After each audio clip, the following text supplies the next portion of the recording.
ভাই, যিশু যিশু কি প্রচার করছো? যিশু তো 2000 বছর আগে এসেছিল। তার আগে কি কোনো ধর্ম ছিল না? আমাদের ধর্ম তো হাজার হাজার বছর পুরনো। এটা হচ্ছে আসল সত্য ধর্ম। ভাই, আপনি মনে করছেন যেহেতু হিন্দু ধর্ম বেশি পুরনো তাই সেটি বেশি সত্য। তাহলে প্রশ্ন হলো, সত্য কি শুধু বয়সের উপরে নির্ভর করে?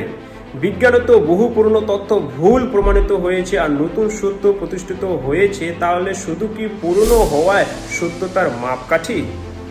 বাইবেল বলে যিশু চিরন্তন। জন 1:1 বলছে, আদিতে বাক্য ছিলেন এবং বাক্য ঈশ্বরের সঙ্গে ছিলেন এবং বাক্য ঈশ্বর ছিলেন।